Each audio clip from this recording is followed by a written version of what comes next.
Get your hands off my weapon or I will put you on the ground, General. Dead silence. 14 Navy SEALs stopped breathing.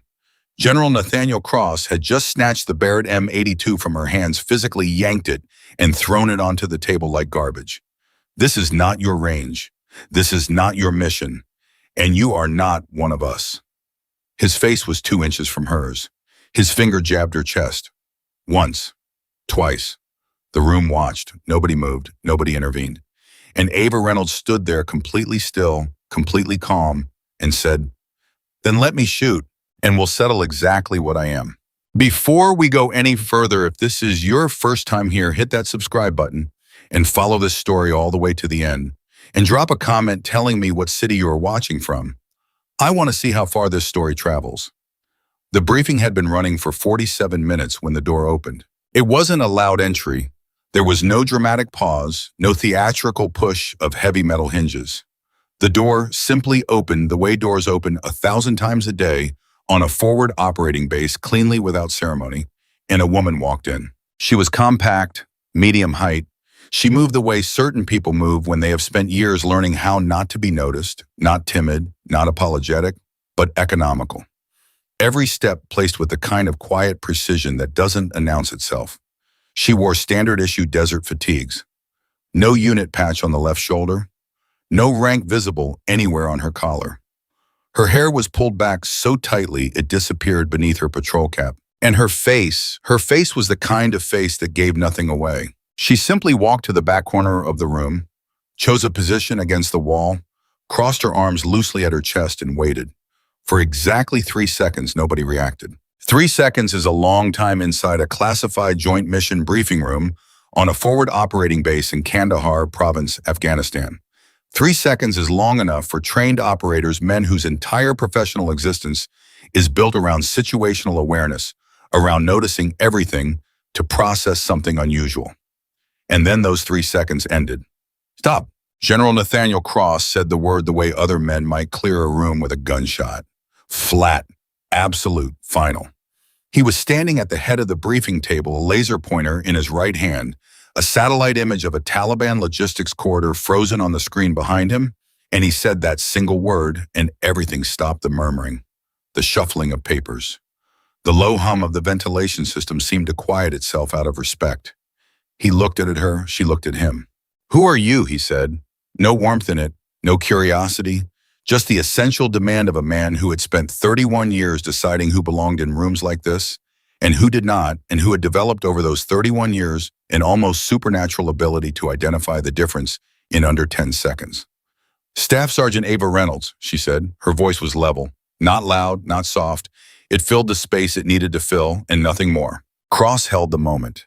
He was 61 years old and looked like a man who had been carved out of something harder than most materials found in nature. His face carried the particular kind of weathering that belongs only to people who have spent extended time in desert environments, not just the sun damage, but something deeper.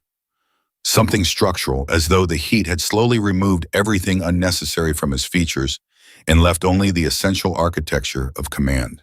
He had the Navy Cross. He had 2 Purple Hearts.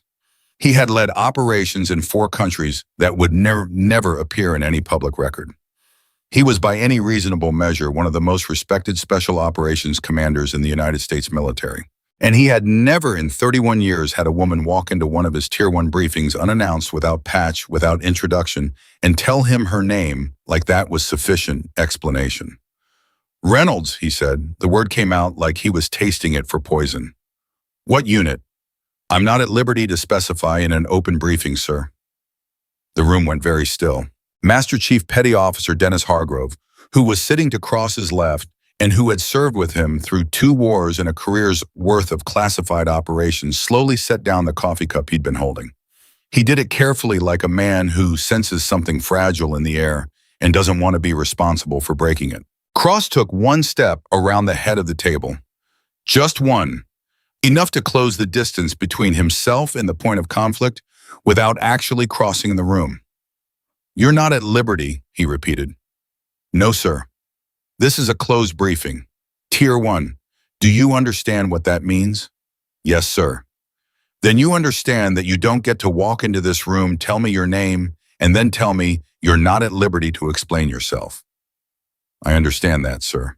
So explain yourself. She didn't move, didn't shift her weight, didn't glance around the room to gauge the reaction of the men watching her, and they were all watching her now. Every operator in that room, 14 men in various stages of pre-mission preparation, all of them with the focused, calibrated attention of people trained to assess threats. She just looked at Cross and said, "My orders don't permit me to disclose my assignment in an unsecured briefing environment, General.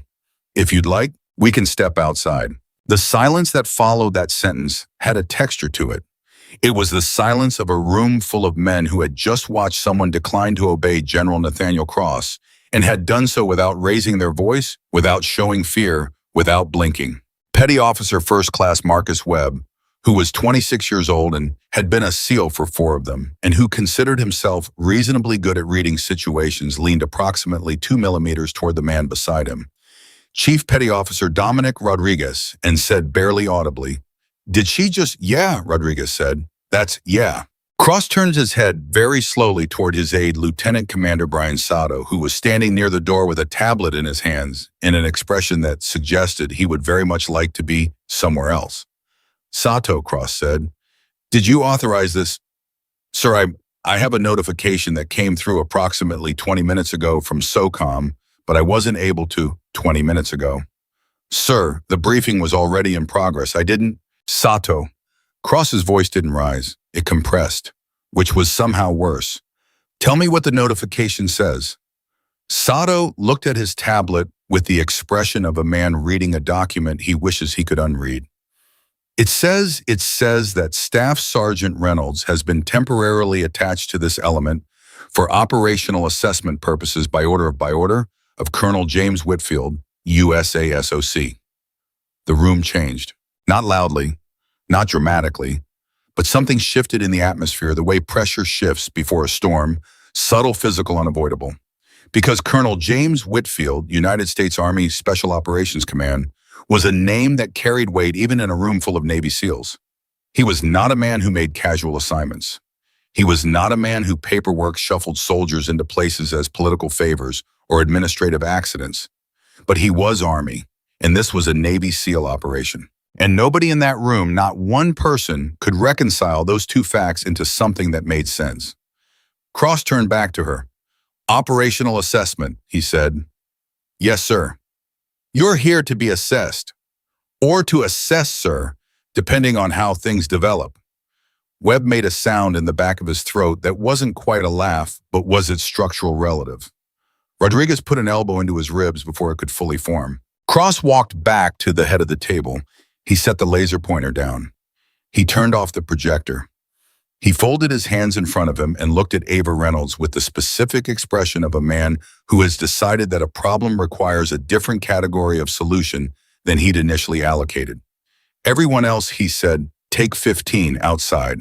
The room emptied with the efficient speed of people who understood that they were being dismissed from something they very much wanted to watch and who were calculating whether there was any position within the immediate area from which they could legally continue to observe it. There wasn't. Cross waited until the last man was out, until Sato had closed the door behind himself with the apologetic softness of someone who knew he was partially responsible for whatever was about to happen. Then it was just the two of them. Ava hadn't moved. Cross studied her for a long moment. Up close, she was younger than he'd initially registered, mid-30s. He placed her with the kind of physical stillness that reads as age from a distance but resolves closer into something else. Discipline. The stillness wasn't passive. It was active and controlled in the way that an undrawn bow is active. The tension is there, held deliberately. "How old are you?" he asked. 34, sir. "How long have you been in?" 12 years. "And in those 12 years," he said, "has anyone ever taught you that you don't walk into a Tier 1 SEAL briefing without an introduction?" "I was told my orders would arrive before I did, sir." Evidently, they were slightly delayed. "Slightly?" "Yes, sir." He pulled out a chair and sat down, which surprised her, not visibly, but somewhere behind her eyes something adjusted, reassessed. She'd expected him to remain standing, to use the physical geography of the room as leverage. The fact that he sat changed the register of the conversation. Sit down, Reynolds, he said. She sat. Tell me what Whitfield told you, he said. Not the official language, what he actually told you. She held his gaze for a moment. Then she said, he said this element was running a complex in 3 days and that they had a specific tactical gap in long-range observation capability. He said I was being sent to address that gap. We have snipers, Cross said immediately. You have SEAL snipers, sir. Is there a distinction you'd like to make? Colonel Whitfield seems to think so, sir. Cross leaned back in his chair. He pressed 2 fingers against the bridge of his nose and held them there for 3 full seconds, which was something he did when he was making a decision that he expected to regret, at least partially, regardless of which direction it went. What's your MOS? He asked. 18Z, sir. Special Forces, with additional qualification. What qualification? She said it simply without emphasis. SOTIC. The word landed in the room and sat there. Cross lowered his fingers from his nose. His expression didn't change in any dramatic way. He was too experienced for that, but something behind his eyes recalibrated. The SOTIC course. Special Operations Target Interdiction Course. The Army's most demanding sniper program. The failure rate was somewhere in the range of 60 to 70%, depending on the class and the people who attempted it. Were not soft, they were experienced, motivated. Already selected operators who had already proven themselves at multiple levels before they ever walked through that door. The people who failed it were not failures. They were simply unable to meet a standard that most of the military world would consider aspirational, even as a goal. But he didn't say any of that. He said, that's Army. Yes, sir, I'm aware. We run a different system. I know your system, sir. He looked at her. I've spent the last 6 months at Bragg working with your community's training pipeline on a cross-qualification evaluation program. I know your system because I helped design the updated assessment parameters for it. The silence this time was different. It was the silence of a man who has just discovered that the game board has more pieces on it than he realized, and that some of those pieces were moved before he sat down to play. And Whitfield sent you here, Cross said slowly, because he thinks you're better than what I've got. Colonel Whitfield sent me here, she said, because he thinks what I bring might be complementary to what you've got, sir. Diplomatic. I'm trying to be. Cross stood up. He walked to the door, opened it, and looked out at the 14 men who had arranged themselves in the immediate vicinity with the unconvincing casualness of people pretending not to eavesdrop. Back inside, he said, all of you. They filed back in, and as they took their seats, they looked at Ava Reynolds, still in her chair, still giving nothing away, and every one of them was recalculating.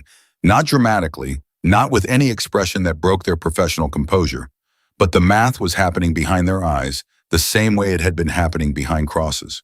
Because Cross had stayed in the room with her, which meant he hadn't simply sent her away, which meant something had changed. Webb leaned toward Rodriguez again. What happened in there? Rodriguez shook his head slightly. Don't know yet. She's still here. I can see that. What does that mean? Rodriguez looked at Ava Reynolds for a long moment. She wasn't looking back. She was looking at Cross, who had resumed his position at the head of the table with the settled gravity of a man who has made a decision and is now executing it. She was watching him the way a person watches something they are trying to learn from, attentive and neutral and completely without hunger. It means, Rodriguez said quietly, that she said something worth listening to. Cross picked up the laser pointer. Reynolds stays, he said, not to her, to the room. A declaration of fact, not a subject for discussion. Nobody said anything. Then Petty Officer Second Class Jason Teller, who was 24 and the youngest man in the room and who had not yet fully learned the particular discipline of not saying the thing that forms most forcefully in your mind in a given moment, said, General, with respect, sir, what's her role? Cross looked at him, not unkindly, but with the directness of a man who has no time for questions that don't serve operational purposes. That's what we're going to find out, Cross said, tomorrow, at the range. And for the first time since she'd walked through that door, Ava Reynolds' expression changed. Not into anything dramatic, not into a smile, not into relief, not into satisfaction. Just the faintest, most controlled relaxation around her eyes, gone as quickly as it appeared, like a single ripple crossing still water. Because she had been ready for this moment for 12 years. And now it had finally arrived. Tomorrow. That night, the base didn't sleep the way bases usually don't sleep, in the particular managed restlessness of people who are trained to function on insufficient rest and who have gotten very good at performing normalcy even when something has disrupted their equilibrium. The generators hummed, the guard rotations turned, and the TOC analysts cycled through satellite feeds and signal intercepts, and the endless digital archaeology of tracking bad men through hostile terrain. And in the SEAL team's common area around a table, with the remains of a late meal and the concentrated attention of men who process uncertainty through conversation, the discussion that had been waiting since the briefing finally broke open. "Nobody here has heard of her," Webb said. He had his phone out, which was pointless. The network access on the FOB was restricted, and he wasn't going to find anything about a special operations soldier on any accessible channel, but the gesture of checking was still a kind of thinking. Not one person. "That doesn't mean she's nobody," Rodriguez said. "It doesn't mean she's somebody either." "Sodic," said Petty Officer First Class Kevin Marsh, who was sitting at the end of the table and who had been quiet until now. He was 38 years old and had been in the community long enough to have a working knowledge of most of the major qualification programs across all branches. "If that's real," Webb said, "if it's real," Marsh continued without inflection, "that's not a paper credential. You know how many people wash out of that course? I've heard numbers. The numbers are worse than you've heard. I know guys, serious guys with multiple deployments, guys with quals coming out of their ears who didn't finish. Not because they cracked, but because the standard is just that precise. There's no give in it. You either hit or you don't, and at the distances they're working, the margin for error is measured in fractions of fractions." He paused. "If she finished that course, she's not someone you dismiss." The table was quiet for a moment. "She's Army, though," said Teller. "Special Forces," Marsh corrected. 18Z. That's the senior weapons sergeant designation in the SF pipeline. She's not a regular Army soldier who qualified on a sniper course. She's an SF operator who completed the most advanced sniper program in the military inventory. He looked around the table. "That combination, that's not common. That's not even uncommon. That's rare." "So why haven't any of us heard of her?" Webb pressed. "Because the people in that category," Rodriguez said, speaking for the first time in several minutes, "don't usually end up in the kind of places where you hear about them." He said it simply without drama, and it landed in the room with more weight than a dramatic statement would have, because it was recognizable as a specific kind of truth. The truth about the very top of any specialized field, where the work is so narrow and so sensitive that visibility is itself a liability. Webb sat with her for a moment. Then he said, "You think she's legitimate?" Rodriguez didn't answer immediately. He turned his coffee cup in his hands, looked at the table, looked at something past the table. Then he said, "I think the general didn't send her out of the room, and I've served with the general for 9 years. He sends people out of rooms." That was the end of the conversation about whether she was legitimate, but it was not the end of the conversation. "What do you think she's actually like?" Teller asked. "As a shooter." "Tomorrow," Rodriguez said. "Range? We'll know." "You think the general will actually put her through it head to head?" Rodriguez looked at him with the patient expression of a man explaining something to someone younger. "He already said range? You think he said range to be polite?" Teller considered this. "No. He said range because he wants to know. And cross, when he wants to know something, he finds out." Rodriguez stood up, collected his coffee cup, and prepared to end the conversation the way conversations on FOBs always end abruptly, practically without resolution. "Get some sleep. Tomorrow's going to be something." He walked out. The remaining men sat in the particular quiet of people who have been told something important without being told exactly what it is, which is in many ways the defining condition of life. In special operations, the constant management of what you know and what you don't, and the specific discipline required to function effectively in the space between those two things. Webb looked at Teller. "You nervous about tomorrow?" Teller asked. "I'm not the one being tested tomorrow," Webb said. "Neither are we, she is." Webb nodded slowly. "Yeah," he said, but something about the way she looked at Cross when he said range, he stopped, shook his head. "What? Nothing, just..." She didn't look nervous, at all. Teller thought about this. Maybe she's good at hiding it. Maybe, Webb said. He stood up. Or maybe she's not nervous. He said it like it was the more unsettling possibility of the two, which when he thought about it later, it was. Ava Reynolds didn't sleep much that night, but not because she was nervous. She lay on the narrow cot in the room she'd been assigned, a spare room near the motor pool, which was where spare rooms always were on forward operating bases because space near the motor pool was the space nobody wanted. And she looked at the ceiling and she went through the mathematics of tomorrow, the way a pianist goes through a difficult passage the night before a performance, not with anxiety, but with the focused attention of someone who has done the preparation and needs only to run through the sequence one final time to confirm it is all still there. It was all still there. It was always all still there. She closed her eyes and saw not the ceiling, but a different sky, the enormous and indifferent sky above a Montana ranch, the sky of her childhood, which was the kind of sky that makes you understand early and permanently that you are small and the world is large, and the only things you can actually control are the things within the circle of your own precision. Her father had understood that, had built his entire philosophy of ranching and of life around that principle. You can't control the weather, Ava. You can't control the market price or the drought or the elk that get into the fencing. What you can control is your aim. Take care of your aim. Everything else you manage. She had been 9 years old when he said that. She had been standing in the field behind the barn with a .22 rifle that was almost too big for her missing targets, with a consistency that was in retrospect impressive only in its thoroughness. She had been 11 when she stopped missing. She had been 14 when her father stopped correcting her and started watching her, which was a different thing entirely, and which she had understood even then as a form of recognition she had not realized she was looking for until she found it. She had been 22 when her brother Daniel came home from Kunar province in a flag-draped transfer case, killed by a shot from a position that the subsequent after-action analysis placed at approximately 900 meters, fired by an insurgent whose identity was never confirmed. 900 meters. She lay on the cot and did not sleep, and thought about 900 meters and about what it meant and about the years between that day and this night, the enlistment, the pipeline, the qualifications, the course, the work, the unglamorous and grinding and relentless work of becoming someone who could stand at any distance in any conditions and narrow the entire world down to the space between the breath she released and the impact she controlled. Tomorrow they would put her on a range and they would judge her, and they would probably at least initially expect her to fail. She was not going to fail. Not because of pride, not because of any need to prove anything to General Nathaniel Cross or his operators or anyone else in that building, but because Daniel deserved better than to be commemorated by his sister's failure. She closed her eyes. The ceiling was dark.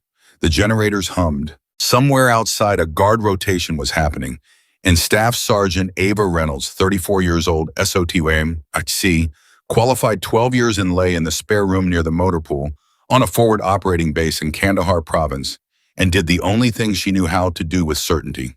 She waited. Morning came the way mornings come in Afghanistan, fast, sudden, and immediately hot, as though the sun has been waiting just below the horizon with impatience, and rises not gradually but all at once, flooding the landscape with light that has no subtlety to it, no amber hour softness, just the immediate and declarative fact of day. Cross was already at the range when she arrived. He was standing at the firing line with Rodriguez and Marsh and two other operators she hadn't been introduced to, and he was holding a coffee cup, and he was watching her walk across the gravel toward them with the same assessing attention he'd had in the briefing room, but different now in its quality. Less dismissive, more interested. As though overnight the brief conversation that had sent his team to bed recalculating had done the same to him. She stopped at the line and looked at the range. It had been set up while she slept. Steel targets, humanoid silhouettes, roughly half-scale, the kind designed for long-range qualification. They stood at intervals. She had to squint slightly against the morning glare to fully distinguish, but she could read the distances, markers painted on the ground beside each target's stake. 800 meters, 1,200, 1,400. And at the far end, at the very limit of what the range could physically accommodate, given the terrain, a final target. 1,600 meters. She looked at it for a long moment. Then she looked at Cross. "Good morning, sir," she said. "Reynolds," he said. Not unfriendly, not friendly either, just present, which was its own kind of respect she'd learned from men like him. Sleep well. Well enough, sir. Your weapon is in the armory. I had it brought over last night. He paused. Your equipment case. Thank you, sir. We're going to give you time to set up. When you're ready, you demonstrate. Nothing fancy, just hit targets. She looked at the 1,600-meter mark again. All four, as many as you can, Cross said. His voice was neutral, but she caught barely briefly a slight shift in Rodriguez's expression, a kind of internal attention that she read correctly as he thinks he knows how this ends. I'll set up, she said. She went to retrieve her case. Behind her as she walked away, Teller materialized from somewhere near the range shed and positioned himself beside Rodriguez. He did it with the studied casualness of someone who has thought about how to appear casual and slightly overshot it. 1,600 meters, he said low. I think Rodriguez said, watching her walk, that we're about to find out something. What? Rodriguez didn't answer immediately. He was watching the way she moved toward the armory, that same economy, that same deliberate placement of each step, the same thing that had nagged at him since the briefing room. The way she moved through space like someone who had long ago made peace with exactly how much of it she occupied and needed nothing more. I think, he said finally, that the general might be about to have a very educational morning. The armory door opened, and Ava Reynolds went inside to retrieve the Barrett M82. She came out of the armory carrying the case with both hands, and the moment the operator saw the size of it, the conversation stopped. Not gradually, immediately. The case was long, matte black, hard-sided with foam-padded latches along the top edge, in a carry configuration that required deliberate grip management, not because it was unwieldy, but because what was inside it had weight, and weight in a rifle case of that dimension meant one specific thing to anyone who knew what they were looking at. Webb saw it first. He was standing closest to the armory door, and he had to physically step back to give her room to pass. And as she walked by him, he read the case, the way operators read everything fast, instinctive, categorical. And then he turned to Rodriguez with an expression that had lost its earlier confidence and replaced it with something quieter. Rodriguez was already looking at the case. That's not a standard sniper package, Webb said. No, Rodriguez said. It's not. She carried it to the firing line and set it down with the controlled care of someone who has performed this exact action hundreds of times in dozens of conditions and has never once been careless about it. She knelt beside it, pressed the latches, opened it, and the Barrett M82 was there nested in its foam, broken down into its travel configuration, but unmistakable. The way certain things are unmistakable, not because of any single feature, but because of the total gestalt of what they are and what they represent. The M82, anti-material rifle. 50 caliber, a weapon designed not merely to reach long distances, but to be decisive at them, to make the argument of distance irrelevant through the application of physics and precision together. It was not a weapon you picked up because you were good at shooting. It was a weapon you picked up because you had moved past good, shooting into something that didn't have a casual name. The range went very quiet. Not the polite quiet of people being respectful. The instinctive quiet of people who have just recalibrated. Cross stood at the line and watched her begin the assembly process and said nothing. His coffee cup was still in his hand. He hadn't taken a drink from it in several minutes. Marsh moved to stand beside Rodriguez. He did it without speaking, which was its own communication. The two of them side by side watching the assembly with the focused attention of men who understood exactly what they were seeing and were taking the time to understand it fully before they said anything about it. Teller behind them said almost to himself, she brought an M82. Yes, Marsh said, to a sniper demonstration. Yes. That's a statement. Marsh looked at him. Everything she's done since she walked through that door yesterday has been a statement. Have you been paying attention? Teller had no answer for that. The assembly took her 4 minutes and 20 seconds. Cross timed it not consciously, but the way he timed everything, the internal clock that had been running since before he could remember, cataloging durations, the way other people catalog faces. 4 minutes and 20 seconds. Practiced. No hesitation, no second checking, no reference to any mental checklist. Pure muscle memory from a depth of repetition that produced a different quality of movement than competence. It produced automaticity, and automaticity in a weapon system of this precision told you something important about the person performing it. She stood, settled the rifle into its bipod position on the bench, ran a single check of the scope, a brief professional sweep, not the extended fiddling of someone uncertain, but the confirmation pass of someone who already knows what they're going to find and is simply verifying it. Then she straightened, turned, and looked at Cross. "Ready, sir," she said. Cross set his coffee cup down on the range table behind him. He walked to the line and stood beside her, not close, not crowding, but close enough that the conversation between them would stay between them. 800 first, he said. "Standard procedure. Work up." "Yes, sir." "You get 3 shots per target. If you miss all 3, I understand the procedure, sir." He stopped, looked at her. The edge in her voice wasn't disrespect, it was precision. The same thing, different application. "Then take your position," he said. She went prone behind the M82. The range went silent in the particular way that ranges go silent when something is about to happen that everyone present understands to be significant. It was not the silence of boredom or patience. It was the silence of held breath, of people suspending their own noise because noise felt in that moment like an intrusion. 800 meters. The first target stood in the morning heat, which was already generating the faint shimmer of thermal distortion across the desert floor. Not severe yet, not the wall of glass effect that full afternoon heat produced, but present, a factor, a variable that needed to be accounted for in the calculation between trigger and impact. Ava settled. Her breathing slowed in a way that was visible from behind the rising and falling of her back, became deliberate, rhythmic, and then it stilled. And in that stillness, she became less like a person and more like a piece of precision equipment that happened to be biological. She fired. The crack of the .50 caliber was physical, not just audible, but felt in the chest, in the sternum, a concussive pressure wave that was the acoustic signature of a significant amount of energy moving very fast through air. It was not a sound you got used to exactly. You accommodated it the way you accommodate any recurring fact of your environment, but it never became nothing. 800 meters downrange, the steel target rang. The sound of it, that flat resonant clang of .50 caliber against steel at distance, arrived approximately 2 seconds after the shot carried back across the desert on the ambient air. But everyone on the line heard it, and everyone on the line understood what it meant. "Hit," said the range officer unnecessarily.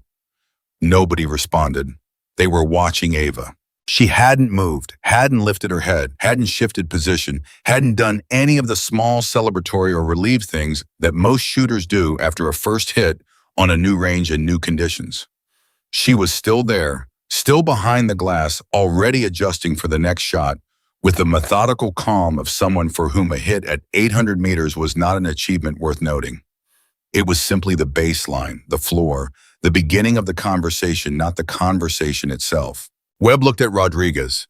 Rodriguez looked at the target. Neither of them said anything. She fired again.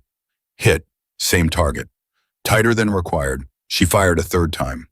The third shot landed within a spread that Marsh, standing with his arms crossed, measured with his eyes, and then looked away from without comment. But his jaw had shifted. The particular set of his jaw had changed in the way that a man's jaw changes when he has seen something that requires him to adjust his framework. "Move to 1200, Cross said. She didn't respond verbally. She made the adjustments, scope, position, breath, with the same unhurried precision, and then settled again into that stillness that was becoming for the men watching less a shooting technique and more a kind of identity. 1200 meters. The thermal distortion was more present now. The sun had climbed. The desert floor between the firing line and the target was moving in the way desert air moves when heated from below, the slow visual ripple that plays tricks with distance and makes precision at range exponentially more demanding than the raw number suggests. At 1200 meters in these conditions, you weren't just shooting at a target, you were solving a dynamic equation in real time. And the equation had variables that changed between the moment you read them and the moment the bullet arrived. She fired. Hit. The clang came back across the distance and landed among them like a fact they hadn't fully expected. "How?" Webb said very quietly to no one in particular. Nobody answered him because nobody had the answer, and in that particular group, nobody was going to offer a theory they weren't certain of. Cross had not moved from his position beside the line. He was watching her with the focused, stripped-down attention of a man who has set aside every prior conclusion and is working from raw observation, which was anyone who knew him would tell you an extremely rare mode for General Nathaniel Cross to operate in. He was not a man who easily released his frameworks. He had built them over 31 years, and they had served him and his people well, and he did not abandon them casually. But he was watching Ava Reynolds shoot, and something in what he was watching was doing something to his frameworks that he could feel and could not yet name. She fired twice more at 1200, both hits. The grouping at that distance in those conditions with that weapon was the kind of grouping that people who evaluate such things write reports about. Marsh was evaluating it with his eyes and the slight forward lean of his posture, and what his posture said to anyone reading it was, "This is not normal." 1400, Cross said. She made her adjustments. Rodriguez behind her said quietly to Marsh, "You've run the SEAL sniper course. What's the longest confirmed hit in the program's history?" 1350, Marsh said. "One guy, one time. Conditions were near perfect." Rodriguez looked at the 1400-meter marker. "Conditions aren't near perfect today." "No," Marsh said. "They are not." She fired. The wait for the impact sound at 1400 meters was long enough for people to breathe, to shift weight, to feel the specific suspense of a distance that is not theoretical but actual, a distance that takes time to cross, that exists as a real interval of space through which a projectile must travel, while the air does what air does, and the heat does what heat does, and the physics of the situation conduct their indifferent business. The clang arrived. It was slightly different at this distance, flatter, more attenuated, as though the sound itself had used some of its energy getting back to them, but it was unmistakable. "Hit." "Oh," said Teller. It was a single syllable. It contained approximately 40 different things, and none of them were mockery, and none of them were doubt, and all of them were the particular sound a person makes when they are in the process of revising a significant assumption about the world. Cross turned his head and looked at his team. He looked at all of them one by one, the brief inventory-style assessment that was one of his signature behaviors. Then he turned back. "Reynolds," he said. "Sir?" 1600 is at the end of the range. Wind is variable. Thermal distortion is significant. I want you to take your time." She was quiet for a moment. Then she said, "How much time do I have, sir?" Cross almost said something. He caught it. Whatever it was, almost a laugh, almost something that wasn't command-bearing. He contained it, and what came out instead was, "As much as you need." She looked downrange at the 1600-meter target. From where she was lying, and it was very small. Not invisible, but small in the way that things are small when the distance between you and them is so significant that it begins to feel abstract, conceptual, a number, rather than a place. Most people, even people who understood riflecraft intellectually, could look at a target at 1600 meters and feel the distance in their body, the sense of the improbability of it. The physical intuition that told them the space between here and there was too large for precision. That precision belonged to close things, and this was not close. Ava didn't feel that. She had trained herself out of it, or maybe she had never had it, had grown up on enough Montana distances under enough Montana sky that enormous space was simply the normal condition of the world. And the question was never whether you could reach across it, but only how carefully you prepared for the crossing. She settled in. The team watched. What happened next was that nothing happened for a very long time. She lay behind the rifle, and she did not move, and she did not fire, and the seconds accumulated into a minute, and then past a minute, and nobody on the line spoke. Not because they had been told not to. Cross hadn't said anything about it, but because the quality of her stillness was such that introducing noise felt like it would constitute a kind of interference, the way you don't speak loudly near someone performing surgery or diffusing something. Webb, after 90 seconds, leaned to Rodriguez and put his mouth close to his ear and said, barely a breath, "What is she doing?" Rodriguez just as quietly, "Waiting." For what? Rodriguez watched her for another moment. Watched the way she was watching, not the target he realized, but the space between herself and the target. The air, the distortion, the wind. "For the right second," he said. The wind that had been moving across the range in its inconsistent, variable way did something that wind occasionally does. It paused. Not completely, never completely, but it found a momentary equilibrium, a brief settling, a gap in its own restlessness. She fired. The sound of the M82 at full power was significant. It was always significant, but this time in the silence that had built around her stillness, it was something more. It was an event, a punctuation mark at the end of a long sentence, and every person on that range felt it in their chest and held what they were feeling and waited. 1,600 meters. The sound of the impact when it came took more than 4 seconds to travel back. 4 seconds is a long time. Long enough in that particular silence for several of the men present to have a thought they would later be reluctant to describe because describing it would require admitting that they had, for one unguarded moment, hoped she would hit. Not because they had suddenly decided she deserved to be there. Not because their framework had fully shifted, but because they were watching something, and the thing they were watching had a specific quality. And when something has that quality, you find yourself hoping it completes itself, the way you hope a difficult piece of music reaches its final note. The clang arrived, flat, attenuated, real, direct hit. Nobody spoke for 3 full seconds. Then Rodriguez said, barely above a whisper, a single word, damn. Cross was standing at the line and his arms were at his sides and he was looking downrange at the 1,600-meter target, and his face was doing something it almost never did in front of his team. It was showing him thinking. Not the performance of thoughtfulness, not the managed display of a commander considering options. Actual thinking. The visible processing of a man whose data set has just changed in a way that requires structural revision. Marsh said to nobody in particular, I need to know her win call on that shot. Her win call, Webb said. She waited for a gap, but a gap isn't 0, it's reduced. She still had to calculate what was left. At 1,600 meters, a 10-mile-per-hour crosswind moves the bullet approximately. He stopped, ran the math in his head. 32 inches off center. If she misjudged the residual wind by 2 miles per hour, she's off by 6 inches. The target is 18 inches wide. He looked at where the shot had landed, center mass. She didn't misjudge. How? Webb said again. The same word he'd used at 800 meters, but with a completely different emotional content now. Earlier, it had been skeptical. Now it was something approaching genuine bewilderment. That's the question, Marsh said. Cross turned from the range. He turned and he looked at his team, and he looked at all of them, and then he looked at Ava, who had come up from behind the rifle and was now seated on the bench beside it, not triumphant, not performatively modest, just present the same way she had been present in the briefing room, occupying exactly the space she occupied and requiring nothing additional. Cross walked to her. He stopped 3 feet away and looked at her, and she looked at him. Where did you train for this? He asked. Montana, sir, initially. Montana. My father's ranch. He started me on long guns when I was 9. She paused. He believed in taking the time to learn something correctly once rather than quickly twice. Cross was quiet.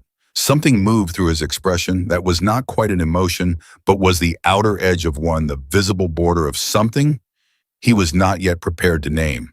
After Montana, he said. Bragg, Fort Benning, isolated locations I'm not at liberty to specify, and the SOTIC course, sir, which you already know about. Who was your SOTIC instructor? Master Sergeant Franklin Reed. The name registered on Marsh's face. Cross didn't look at Marsh, but he caught the register in his peripheral vision. Reed. Franklin Reed, who was arguably the most demanding and most respected sniper instructor in the Army Special Operations System, and who was known among the people who knew him for a simple and unwavering standard. He passed people who were ready and failed, people who were not, and he made no exceptions for rank, branch, gender, or reputation. You were either ready or you were not, and his assessment of the difference was uncanny in its accuracy. Reed passed you, Cross said. It wasn't quite a question. Reed passed me with a commendation, sir. The silence that followed was a different kind of silence from all the previous ones. It was the silence of a room, or in this case, a range in which a specific and final fact has just been stated, and everyone present is integrating it, and the integration is not comfortable because comfort is not what accurate information always produces. Cross looked at her for a long moment. Then he turned to his team, all of them arrayed behind the firing line, some of them still looking downrange at the 1,600-meter target, as though the fact of the hit was something they needed to keep visually confirming. Hargrove, he said, Master Chief Hargrove, who had been standing at the back of the group with his arms crossed and his face arranged in the specific expression of a man who is not surprised but is nonetheless impressed, said, Sir, what is your assessment? Hargrove was quiet for a moment. It was the deliberate quiet of a man choosing his words with the same care a good shooter chooses his moment, not hesitation, but precision. My assessment, he said, is that I have been on ranges with some of the best shooters in this community for 22 years. And what I just watched, he paused. I've seen it twice before. Both times it was from men who had spent their careers doing nothing else. He looked at Ava. She's doing something else too, and she shoots like that. Cross nodded once. Minimal, a commander's acknowledgement. Then Webb, who had apparently reached the end of his capacity to contain his reaction, said, General. His voice was different than it had been, not the casual lateral tone of a man among his peers, but something more careful, more considered. I owe Staff Sergeant Reynolds an apology. Cross looked at him. Last night, Webb said, at the table, I said things I wouldn't say to her face. He looked at Ava directly. I'm saying them to your face now. I was wrong. I should have been better. It was not a small thing for Webb to say. Everyone present understood that. In a culture where admission of error was valued but rare, where the pride of operators ran deep and sometimes ran ahead of their honesty, what Webb had just done required something specific that not everyone in that community could access on demand. Ava looked at him. Thank you, she said. Not coldly, not warmly either. Simply. The word had its full weight and nothing added to it. Rodriguez behind Webb said quietly, for what it's worth, same. Then tell her. Same. Then one by one the others. Cross watched it happen. He watched his team, his Tier 1 SEAL team, the most highly selected and decorated and demanding group of operators he had ever commanded, do the thing that the best teams do when confronted with the truth. They adjusted. Not dramatically, not with any performance of humility, but genuinely, practically, in the way that professionals adjust when reality provides them with data that requires it. He was proud of them for it. He would not say so directly, that was not his style, but he felt it. Then he looked at Ava Reynolds. And he said the thing he had been working towards since the briefing room, since the coffee cup, since the 4-minute assembly and the 800-meter hit, and all the distance up to 1,600 in the wind gap and Reed's commendation and every other data point that had been accumulating since she walked through that door without rank visible and without explanation and with the particular stillness of someone who knew exactly where they were going and had decided long ago that the opinions of people who didn't yet know that were a problem they could manage. He said, Staff Sergeant Reynolds, what do you need from this element to do your job? She looked at him. For the first time since she had arrived on the FOB, something shifted in her expression that was more than the controlled micro-adjustments he'd been catching at the edges. Something opened briefly, genuinely, the way a door opens in a house that has been closed for a long time, and the air moves differently when it does. Coordinate access, she said. Real-time weather data at altitude. A spotter I can trust. And the general's confidence, sir, if he's willing. Cross held her gaze. The first 3, he said, I can give you today. She waited. The coordinate, he said, you've already earned. Somewhere downrange, the 1,600-meter target stood in the desert heat steel and still bearing the mark of a shot that most people in that world would spend their careers hoping to make once. She'd made it on demand in conditions that argued against it in front of people who'd been certain she couldn't. And she hadn't flinched, not at the setup, not at the weight of being doubted, not at the distance, none of it. Because she had learned a long time ago on a ranch in Montana under an enormous and indifferent sky that the only thing that lived between you and the target was the quality of your preparation and the honesty of your stillness. Everything else was just win, and she had been routing wins since she was 9 years old. The walk back from the range was quiet. Not the uncomfortable quiet of men who don't know what to say, but the specific quiet of people who are processing something significant and need the silence to do it properly. 14 operators and 1 general and 1 woman who had just done something at 1,600 meters that most of them would spend the rest of their careers measuring other things against, and none of them were ready yet to reduce it to conversation. Cross walked ahead. Not far, not dramatically, just enough to establish that he was thinking and that the thinking required space. Rodriguez fell into step beside Ava without making a production of it, the way you fall into step beside someone when you've decided quietly and without announcement, that they've earned the proximity. Reed, Rodriguez said after they'd covered about 50 meters. Sir. She looked at him. Rodriguez wasn't a sir. He was a chief, but she'd been raised in a culture where respect defaulted upward until told otherwise, and she hadn't yet been told otherwise. Chief, he corrected without sharpness. You can call me Chief, and I'm not asking officially. I'm asking because Franklin Reed trained two people I know personally, and both of them are, he paused, selected the word carefully, singular. There's no other word for it. And I want to know what he told you that was different from what he tells everyone else. She was quiet for a moment. They walked. The gravel crunched under their boots in the heat. He didn't tell me anything different, she said. He told me the same things he told everyone. Breath control, natural point of aim, reading environmental variables as a continuous process rather than a fixed pre-shot calculation. She paused. The difference wasn't what he told me. It was what I already knew when I arrived. Montana, Rodriguez said. Montana, she confirmed. He nodded, didn't push further. Some things you either understood from lived experience or you didn't, and Rodriguez was experienced enough to know which category he was in and to respect the boundary of the other. Behind them, Webb and Marsh were walking together, and the conversation they were having was lower in volume, but not lower in intensity. 32 inches, Marsh said for the third time. He kept coming back to it the way a tongue comes back to a sore tooth, not because the return was productive, but because the fact required repeated contact to fully believe. At 1600 with the residual wind she had to calculate 32 inches of drift and then adjust for the gap timing and then fire in the window. That's not, he shook his head, that's not a skill you train. That's a skill you develop over years of doing nothing else. She did 12 years, Webb said. She did 12 years of SF. That's not the same as 12 years of nothing else. She had other responsibilities, other training, other demands, and she shoots like it was nothing else. He looked at the back of her head as they walked. I want to know what her range time looks like, how many rounds a week, what her training log says. You think she'll tell you? Marsh considered it. I think she'll tell me exactly as much as she decides I've earned, not more. That's fair, Webb said. Yeah, Marsh said. It is. They reached the TOC building and Cross stopped at the door and turned around.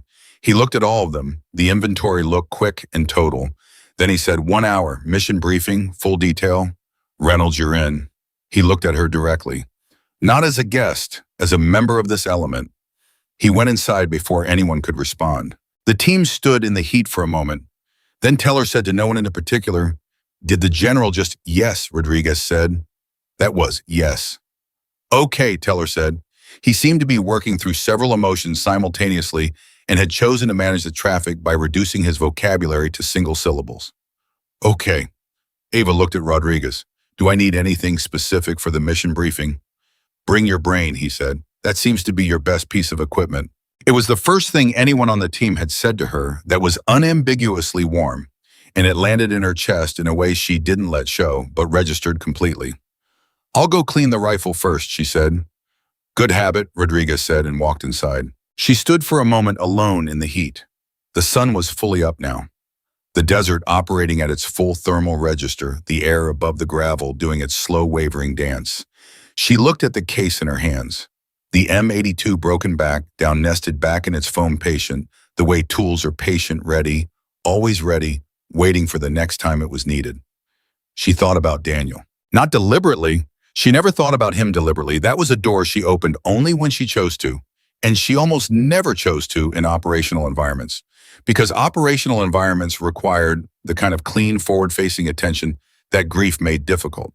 But sometimes he arrived without being called the way certain memories do, and she had learned not to fight that when it happened. He had been 26 when he died. He had been in country for 8 months.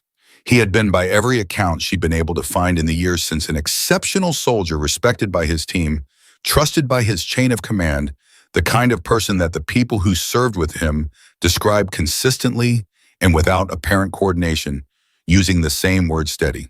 He had been steady. She carried that word the way she carried the M82 carefully with both hands, with full awareness of its weight. She went inside to clean her rifle. The mission briefing 1 hour later was different from the one she'd interrupted the previous day in every way that mattered.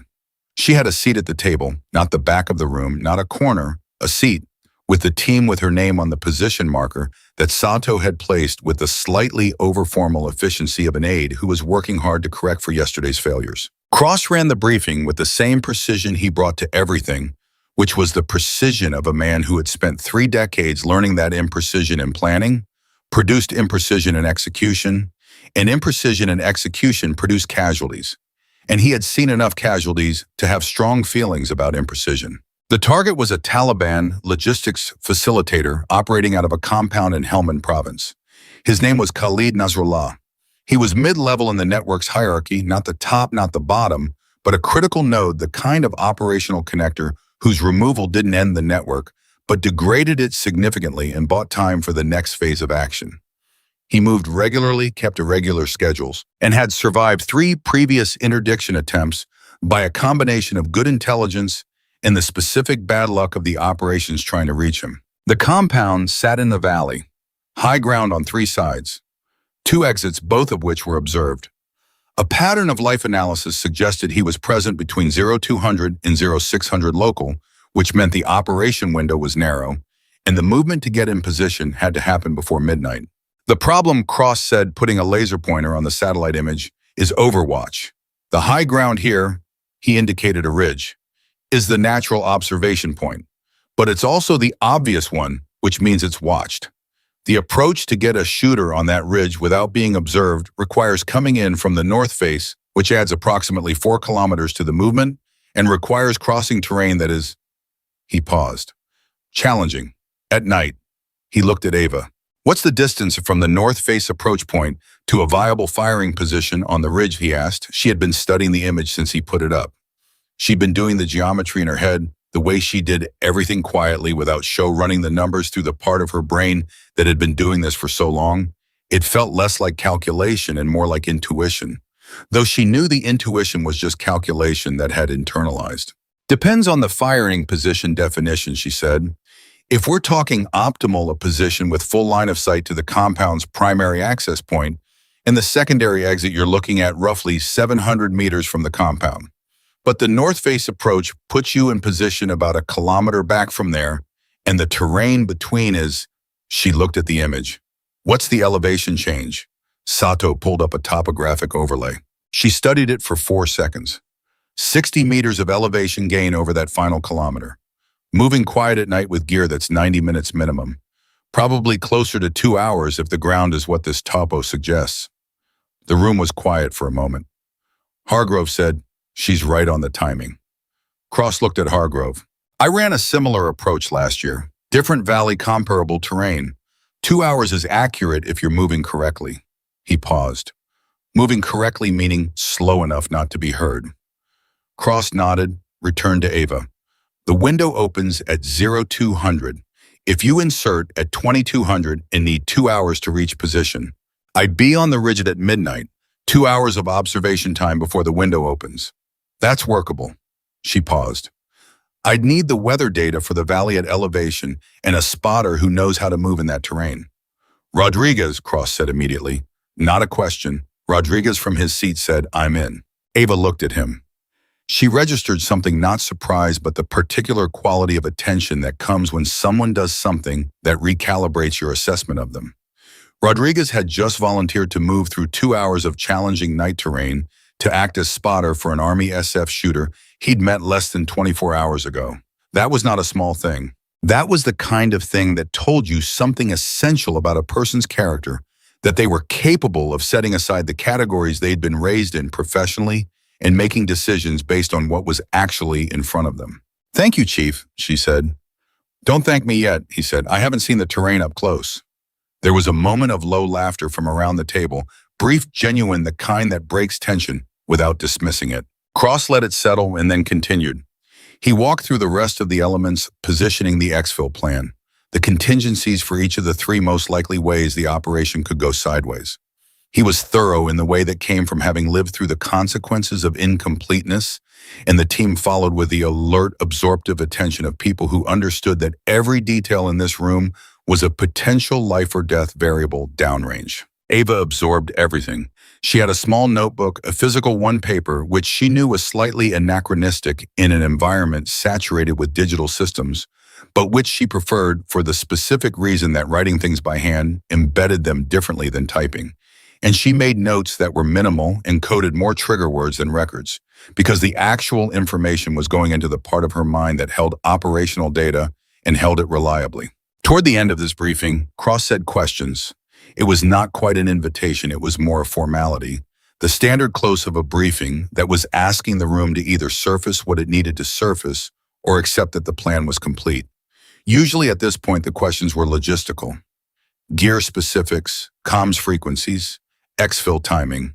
Teller raised his hand, the slightly awkward gesture of a young operator who hadn't yet fully shed the habits of formal education, and said, "General, the spotter-shooter pairing. Reynolds and Rodriguez have never worked together. In a time-sensitive window, that's a variable." It was a reasonable point. It was the kind of thing someone said when they were genuinely thinking about the operation's success, rather than about anything else, and Cross recognized it as such. "Reynolds," he said. She looked at Teller, not at Cross, at Teller, because Teller had asked the question and deserved to have it answered to his face. "In SOT, I see." She said, "The final field evaluation pairs you with a spotter you've never worked with." Deliberately, because the course philosophy is that a shooter at the qualifying standard should be able to establish effective communication with any competent spotter within the first 15 minutes of working together. She paused. "Chief Rodriguez is beyond competent. I'll know what I need to know about his communication style before we're halfway up that ridge." Teller nodded slowly. "How?" "By listening," she said. "It's the same skill as shooting. You get quiet, you pay attention to what's actually there, and you respond to that instead of to what you expected." The room was quiet. Then Hargrove, from his position at the back, said something that he said rarely. Something that came out not as a formal assessment, but as a genuine, unguarded reaction. Where did she come from? It wasn't a question. It was the slightly bewildered statement of a man who has spent 22 years believing he had a comprehensive map of the landscape and has just found a feature on it that wasn't on any version he'd previously seen. Cross heard it. He didn't respond to it directly, but the corner of his mouth moved in a way that on his face constituted the equivalent of a full smile on anyone else's. The briefing closed. The team dispersed to their pre-mission routines, gear checks, physical prep, the quiet personal rituals that experienced operators develop over time to manage the transition between planning and execution. These rituals varied widely. Some men cleaned weapons again even when they had already been cleaned. Some men slept. Some men wrote things, letters, notes, things they didn't intend to send, but needed to put somewhere outside themselves before they walked into an operation. Ava went to the small room near the motor pool and sat on the cot and did none of those things. She sat with her back against the wall and her hands in her lap, and she thought about the operation the way she thought about long shots, not as a single event, but as a sequence of connected decisions, each one leading to the next, each one dependent on what had come before and what was coming after the whole thing, a chain that was only as strong as the decision-making at each individual link. 700 meters, in a valley at night, with a 2-hour approach and a 2-hour observation window, and a target whose patterns were never fully predictable. She had shot longer. She had shot in worse conditions. She had shot with less preparation and less intelligence and less time. But she had never shot with this much at stake in terms of what the shot meant beyond the shot itself. Because this was not a qualification course and this was not an evaluation. This was real, and the thing you hit or missed at the end of it was not a steel target that rang or didn't ring and then stood there waiting for the next round. She was aware of that wait. She let herself feel it for exactly as long as it was useful to feel it, and then she put it in the same place she put everything that couldn't help her in the background, accounted for but not running the foreground, present but not in charge. Then Rodriguez knocked on the open door. She looked up.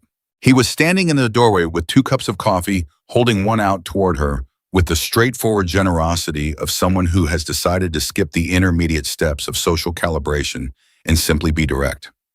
She took it. He leaned against the door frame and drank his own and didn't say anything for a moment, which she appreciated. She had been around enough people who used silence as a prompt, who let it build until the other person felt compelled to fill it. Rodriguez wasn't doing that. He was just drinking coffee in a doorway, comfortable with the quiet. "You worried about tonight?" he asked. "Just That, direct. No, she said. He nodded. I didn't think so. He drank. You worried about anything? She considered the question honestly. It was a better question than it might appear on the surface because what he was really asking was, not are you afraid, but is there any operational variable that you haven't fully solved for, and that's sitting in the back of your mind making noise? The exfil timing, she said, if the window runs long and daylight catches us on the north face. I've already talked to Cross about adding a contingency extraction point at the base of the ridge, Rodriguez said. He's adding it to the plan. She looked at him. When did you do that? While you were getting coffee. He paused. I figured you'd have the same concern. She was quiet for a moment. Then she said, how did you know? Because it's the right concern, he said simply, and you strike me as someone who tends to have the right concerns. It was she realized one of the more precise compliments she had received in her 12-year career. Not the right answer, not the right shot, the right concerns, the right things to think about in the right order, with the right weight assigned to each. Thank you, Chief, she said. Rodriguez, he said, or Dom, either one. We're going up a ridge together tonight. You can use my name. Rodriguez, she said, because that was what he'd offered first, and she was someone who defaulted to what was offered. He nodded, started to leave, stopped. One more thing, he said. He reached into the cargo pocket of his fatigues and brought out something small, held it in his palm, looked at it for a moment before he turned his hand to show her. It was a small tactical insignia, a pin. He was holding it carefully the way you hold something that has specific weight, not physical weight, but meaning weight, the accumulated significance of what a thing represents. She looked at it and something moved through her that she didn't immediately identify because the pin was not unfamiliar. She knew what it was the instant she saw it. She had one of her own in her kit wrapped in a small piece of cloth that she kept it in when she wasn't wearing it because the circumstances in which she wore it were specific, and this hadn't yet been one of them. But what Rodriguez was holding was not hers. Where did you get that? She asked. Her voice was careful. Hargrove, Rodriguez said. He noticed it in your kit. When the armory brought your case over last night. He paused. He didn't go through your kit. The case was open when they logged it. He saw it. She looked at the pin. The SOTIC qualification pin. Not the course certificate, not the paperwork, not the commendation from Read the Pin.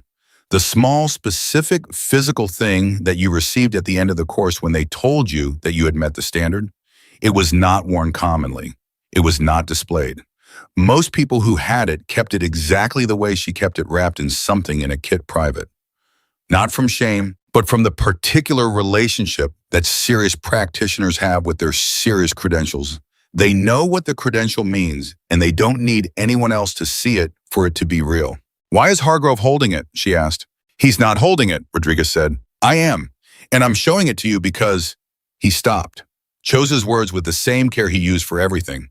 Because this afternoon before the briefing, Hargrove went to Cross, and he told Cross that he'd seen this, and Cross didn't say anything for about 30 seconds, which for Cross is basically a geological era. He paused, and then Cross said, and I'm quoting directly, make sure she knows we saw it. She looked at the pin in his palm and then looked up at him. Cross wanted me to know that he saw it, she said slowly. He wanted you to know that he understands what it means, Rodriguez corrected. There's a difference. She knew the difference. The difference was everything. You could see a credential and see only its surface, the name of the course, the difficulty of the standard, the objective fact of having met it.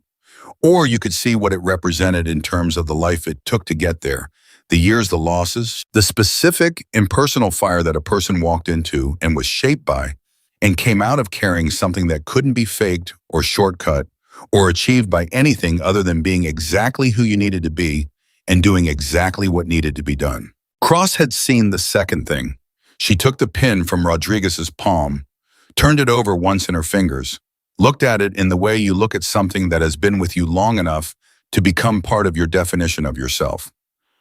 Tell Hargrove thank you, she said. You can tell him yourself, Rodriguez said. You're at the table now. He left. She held the pin in her hand for a long moment after he was gone.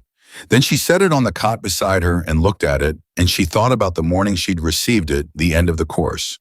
Reed standing in front of the class with the particular expression of a man who has just finished demanding the best from people and found it, which was an expression she had only ever seen on the faces of people who truly loved what they did. And she thought about what she'd felt in that moment, which was not pride exactly, not relief exactly, but something underneath both of those things. Something quieter. Like she had finally finished building a sentence she had started on the day Daniel didn't come home. She picked the pin up, and for the first time since she had arrived on the FOB, she put it on. Not on her collar, not visibly, not as a display. She pinned it to the inside of her jacket against the fabric where it sat against her chest, and she could feel its small weight and know it was there without anyone needing to see it. Then she lay back on the cot and closed her eyes and ran the ridge again in her mind. 60 meters of elevation, 90 minutes to 2 hours in the dark, a valley below, 700 meters to the compound, a window that opened at 0200. She ran it until it was smooth, until every variable she could anticipate had been given its place in the sequence, and every contingency had been assigned its response. And the whole thing moved in her mind the way a well-practiced piece of music moves, not perfectly, never perfectly, because the terrain would have its own opinions and the night would have its own agenda, but with enough structure to absorb the disorder and still arrive where it needed to arrive. Outside, the base was shifting into its pre-operation rhythm, the particular heightened efficiency of a unit that has a mission in less than 12 hours and has activated the part of itself that exists specifically for this, the part that is most alive when the stakes are highest. She felt it through the walls. She had always been able to feel it, the charge in the air, before action, the specific quality of collective attention that a team generates when it is preparing to be excellent together. She had never been on the inside of that feeling with a team like this. She had been adjacent to it, parallel to it, occasionally in proximity to it. But Cross had put her at the table. Rodriguez had brought her coffee and told her to use his name. Hargrove had noticed her pin and told Cross, and Cross had made sure she knew what seeing it meant. She was not outside the circle anymore. And in 4 hours, when darkness was full and the temperature had dropped and Rodriguez knocked on her door with his gear on and that specific readiness in his eyes that good operators get when the thing they've been built for is finally in front of them, she would walk out of this room and into the operation, and she would do what she had spent 12 years preparing to do. Not for Cross, not for the team, not for recognition or redemption or any of the things that people who didn't understand this life imagined it was about. For the shot, for the precision, for the small, specific, irrefutable truth of the round going exactly where she sent it. For Daniel. Always for Daniel. Rodriguez knocked at 2,145. She was already up, already dressed. The M82 was broken down and packed, the case sealed, her kit assembled with the particular economy of someone who has run enough operations to know that everything you carry is weight, and weight is a decision, and every decision you make before you step outside the wire either helps you or costs you later when you are tired, and the terrain is arguing with you, and there is no good time to regret what you packed. She opened the door, and Rodriguez was standing there in full kit nods up on his helmet rifle, slung the expression on his face that she had already begun to recognize as his operational face.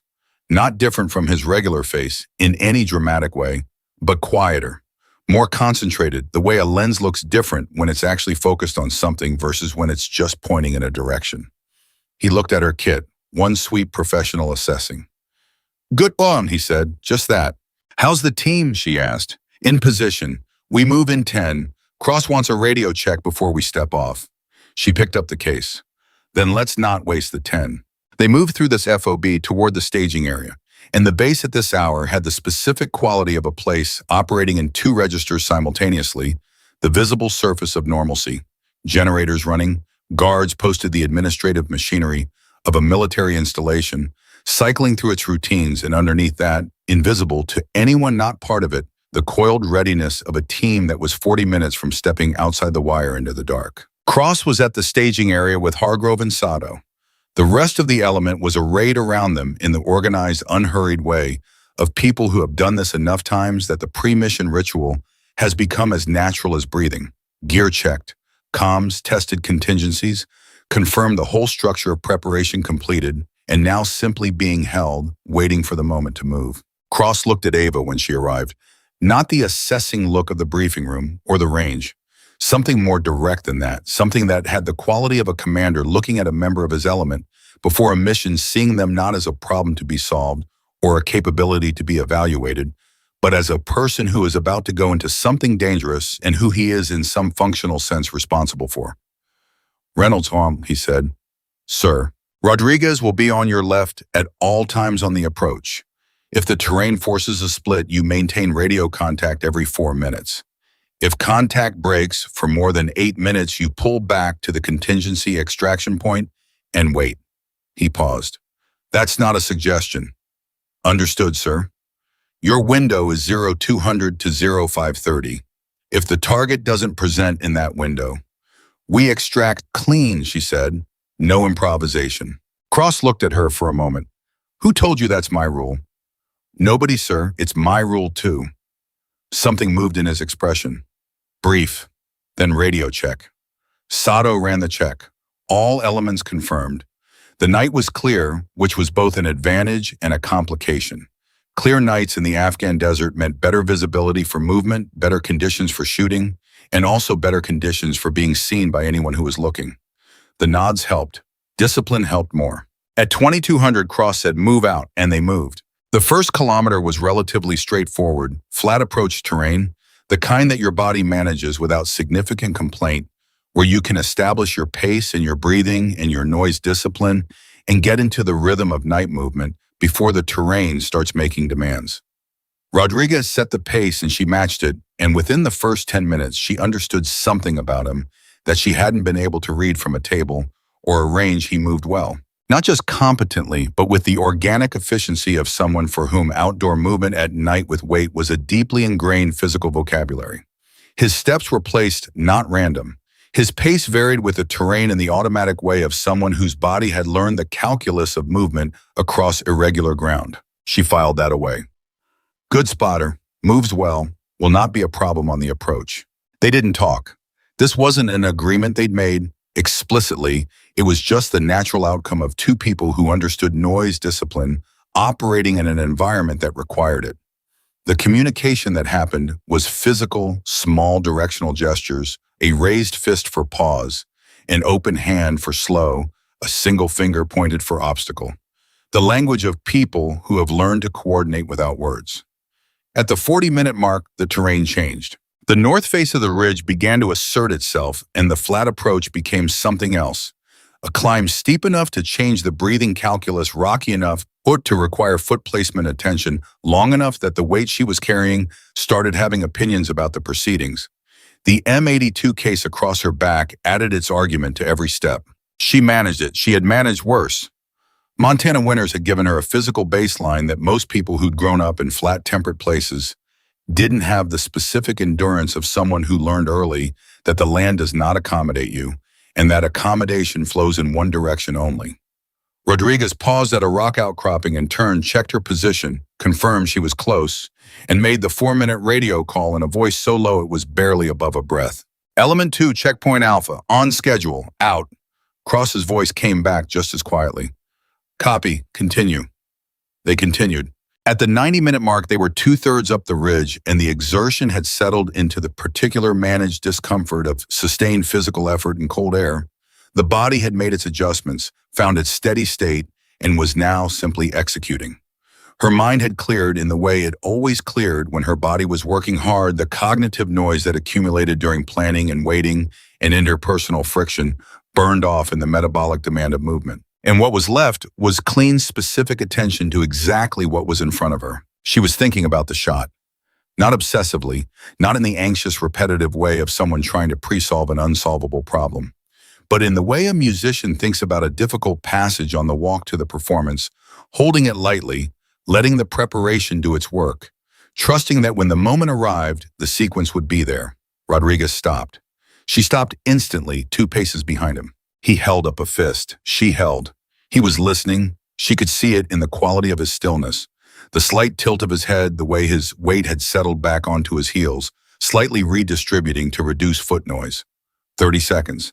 Then he turned, leaned toward her, and said, at a level that was not quite sound, movement left 100 meters. She had already heard it, a displacement of gravel, the kind that could be animal or could be human, and in this terrain at this hour, the distinction mattered enormously. They held. 60 seconds, 90. The cold worked its way through the fabric at her collar. The sound did not repeat. Rodriguez looked at her. She made a small gesture continue, and he turned, and they moved again, slower now. More deliberate, the remaining third of the climb accomplished it in the specific mode of people who have been reminded that the environment is not neutral. At 2,347, they reached the firing position. Rodriguez confirmed it with a brief radio call while she began the process of setting up M82 out of the case, assembled in the dark with a speed and silence that would have surprised people who hadn't watched her at the range bipod. Deployed scope calibrated for the ambient conditions. A calculation made and verified, and made again for the distance, the elevation differential, the temperature, the density altitude. 720 meters to the primary access point. She had pasted on the topo and confirmed it with the rangefinder 720, which was well within the M82's effective range in these conditions, well within her demonstrated capability, but also not a trivial distance at night with a human target in a valley that had its own microclimate and its own wind behavior that might be meaningfully different from the conditions at ridge level. She communicated all of this to Rodriguez in the low, precise shorthand of an established shooter-spotter pair, and he received it and processed it and confirmed it and added his own observations. Wind direction from the valley floor, observed through the thermal scope, slightly different from ridge 2 to 3 miles per hour from the southwest, a factor she needed to incorporate. She incorporated it. Then they waited. Waiting is its own discipline. Most people who haven't done it don't understand this. They think of waiting as the absence of activity, as the nothing between the somethings. But operational waiting, the kind of waiting that happens in a hide site with a weapon and a target location and a window that hasn't opened yet, is profoundly active. You are monitoring, you are adjusting, you are managing your body's request for movement, for warmth, for the relief of change position against the operational requirement of stillness. You are maintaining the state of readiness that allows you to move from zero to full execution in the time it takes to recognize a trigger event. Ava was good at this, better than good. She had a capacity for operational stillness that Rodriguez noticed within the first 20 minutes of their wait and filed away in the part of his mind that kept records of things he'd seen that were genuinely unusual. He had waited on targets with some of the best operators in the SEAL community. He knew what good looked like. What she was doing was different, not in any show-off way, not in any way she was performing, but in the organic, unself-conscious way of someone for whom this particular mode of being had become the most natural mode available. At 0147, 13 minutes before the window opened, the compound showed its first activity. A light. Interior. Moving, not fixed, which meant handheld, which meant someone was awake and moving inside the compound. Rodriguez called it in a breath. Activity, interior light, moving. She was already tracking through the scope. Confirmed, single source. Moving toward primary access. Could be security rotation, Rodriguez said. Could be, she said. Watch for pattern. They watched. The light reached the primary access point and stopped. A door opened. A figure emerged. She tracked it immediately, maintained the track with the smooth, patient continuity of a shooter who has learned that you don't acquire and lose and reacquire. You acquire and holding is the work, and the work is not dramatic. Single male, she said. Armed, light build, not the target profile. Agreed, security. The figure completed its circuit and returned inside. The light disappeared. Rodriguez exhaled. Not yet. Not yet, she confirmed. 200. The window opened. Nothing happened.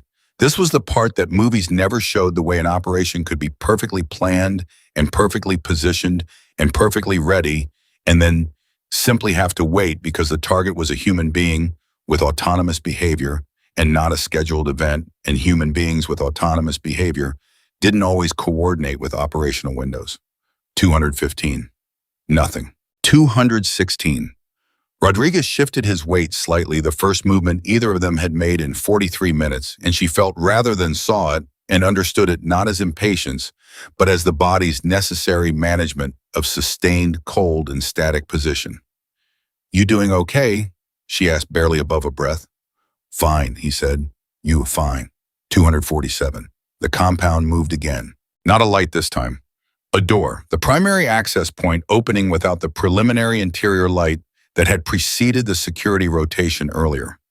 And the figure that emerged was different build, different movement profile, different posture. She had the target photos committed to memory with the specificity of someone who understands that recognition at distance is a skill that has to be built in advance because the moment of recognition is not the moment for learning. Movement, as she said. I see it, Rodriguez said. Profile match, she said. Height, build, gait. Confirm before you call on. I know, she said. Steady, not defensive. She watched. The figure moved into the compound's exterior area, and she tracked it, and she ran the profile comparison in the part of her mind that did that work. Height against reference points she'd already identified, build against the intelligence photos, the specific way this person held their shoulders, which was a thing that photographs captured, and that people couldn't fully disguise because posture was older than awareness. It's him, she said. Rodriguez was quiet for 2 seconds. The 2 seconds of a man running his own confirmation. Confirmed, he said. Calling it in. He keyed the radio. Control element 2, target acquired, awaiting authorization. Cross's voice came back in 4 seconds. Element 2 control, authorization granted, you are cleared hot. And everything became very simple. This was the thing about the moment before a shot, all the complexity that preceded it all. The planning and movement and waiting and calculation collapsed into a single point of simplicity. There was the trigger. There was the target. There was the distance between them, which was not a problem, but a fact, and facts were manageable. Everything else that existed in the world, the ridge, the cold, the dark, the 14 operators positioned elsewhere in the valley, Cross at the TOC, Daniel in his grave in Montana, 12 years of every range and every course and every qualification and every moment of doubt from people who looked at her and saw only what they expected, all of it receded to a distance so far that it might as well not have existed. There was only this. She settled into her breathing, felt the rhythm of it, found the space between the exhale and the next inhale, that brief biological pause where the body is perfectly still because it has released one breath and not yet begun to demand the next. Rodriguez gave her the final win call. She had already made it. They matched. She placed the crosshairs, and she waited for one more thing. Not hesitation, not doubt, the specific alert patience of someone waiting for the precise right moment within a window of right moments, because the target had moved slightly, was moving, and moving targets required a different calculation than static ones. And the calculation was running, and she was waiting for the output. The figure paused. A natural pause, the pause of someone who has stepped outside and is orienting, taking in the night air, doing the small human thing of standing still for a moment before moving again. She fired. The M82 spoke with its full authority, and the sound of it on that ridge in that dark valley was enormous and irreversible. And then it was over, and the interval between the shot and the impact was a duration that contained for the people experiencing it approximately the weight of everything. The figure went down. Rodriguez said, impact. Target down, confirmed. And then immediately, with the professional speed of people who understand that a shot means the clock has restarted. Control element 2, target neutralized. Beginning exfil. Cross copy element 2, clean exfil. Well done. She was already breaking down the rifle. 4 minutes and 18 seconds. 2 seconds faster than the assembly. The hands knew what to do and did it without asking the mind for permission. And the mind was already on the next problem. The ridge descent, the extraction point, the 2 kilometers back to the vehicle pickup, in the dark with the valley below, now fully alert to the fact that something had happened. Rodriguez was up and moving toward the descent route, and she was behind him with the case, and they moved in the particular mode of people exiting a hide after a shot fast but controlled noise. Discipline relaxed because noise discipline at this point was less important than distance. The priority having shifted from undetected to away, which required a different calibration. They were 400 meters down the ridge when Rodriguez stopped hard. She stopped, held. He turned, his expression even in the Nadi's green light was visible. Something had changed in it, something that wasn't the operational calm of 3 minutes ago. Radio's down, he said. She felt the cold move through her that was not from the temperature. Since when? I don't know. Last confirmed comms was the neutralization call. He tried again. Static. I've got nothing. She checked her own. Same static. The ridge, the rock composition of it, she realized the specific geology was blocking transmission in a way that the planning had not fully accounted for, and they were in a dead zone and the element below had no confirmation of their position or their status. The contingency extraction point, she said immediately. 300 meters north from here, he said. Switchback route adds 15 minutes. Then we go north, she said. If we can't raise comms by the time we're at the contingency point, we'll have line of sight to the valley from there. Comms will come back. He looked at her for 1 second. The second of a man assessing whether the person beside him is right or whether they are simply confident in determining which one it is. North, he said. They moved north. The switchback added 12 minutes, not 15. Rodriguez moved faster when he was worried. She noted which was a useful thing to know about a person, and when they cleared the rock formation that had been blocking transmission and hit the contingency extraction point, Rodriguez keyed the radio immediately. Control Element 2 had comms blackout at contingency extraction. Status 4 seconds. Then Cross Element 2 Control. We lost you for 11 minutes. What's your status? Full strength. Both personnel awaiting extraction at contingency point. A pause that contained something. She could hear it even through the radio compression, the specific quality of a commander who has been in 11 minutes of operational uncertainty about 2 of his people, and is now hearing that they are okay and is managing his response to that information in front of a team that is watching him manage it. Copy Element 2, extraction en route, ETA 14 minutes. Good work tonight. Rodriguez lowered the radio and looked at her. 11 minutes, he said. I know. Cross doesn't do well with 11 minutes of silence from his people. I know, she said again. Rodriguez made a sound that was not quite a laugh, but was in that family. He's going to have things to say when we get back. Probably, she said. You ready for that? She looked at him. In the green light of the nods, his face was the face of a man who had just done something difficult, well alongside someone he hadn't known 48 hours ago, and who had reached the end of that experience with a specific kind of regard that was different from the regard you had for people you'd known a long time. It was sharper, more earned. The kind that came from watching someone function under actual pressure, in actual conditions, and finding that they were what they appeared to be. Cross can say what he needs to say, she said. We completed the mission. The target is down. Everyone is coming home. Rodriguez nodded slowly. You know what the hardest thing about being a commander is? She waited. It's the 11 minutes, he said. It's always the 11 minutes, the part where you don't know. And you have to function like you know because the people around you need you to, but you don't. He paused. Cross has been doing that for 30 years. That's a lot of 11-minute stretches. She thought about that, thought about Cross in the TOC, watching the radio. His face doing the thing it did when it was actually thinking rather than performing thought.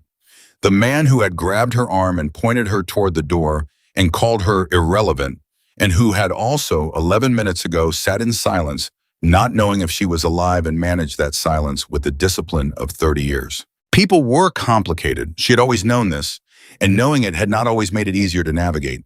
But there was something in this particular complexity that she could respect even given everything.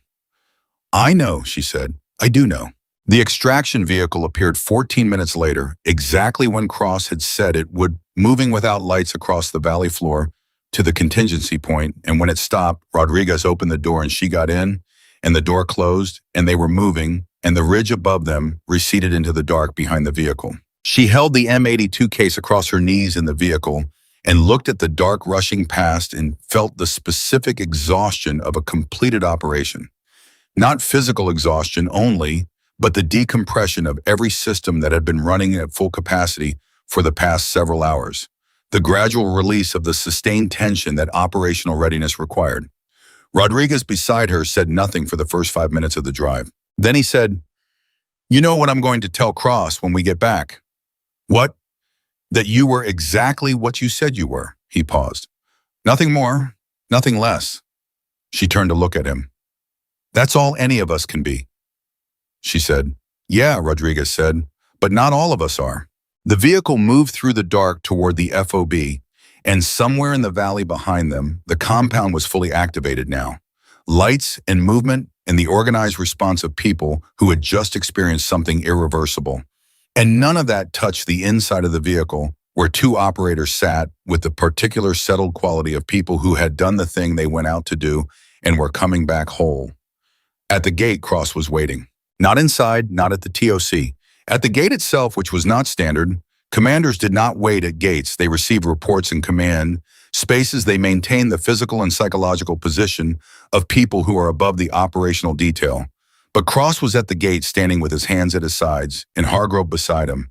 And when the vehicle stopped and Rodriguez got out, Cross looked at him and then at Ava. And the look he gave her was not the look he'd given her in the briefing room or at the range or in any of the moments that had preceded this one. It was simpler than all of those, stripped of the complexity of assessment and doubt and professional pride and institutional framework. He looked at her the way you look at a member of your team when they come back from something.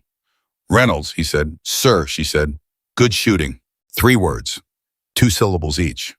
The most efficient version of what they contained, which was the acknowledgement of a commander who has been wrong about a soldier and knows it and is not the kind of man who dresses that acknowledgement in language it doesn't need.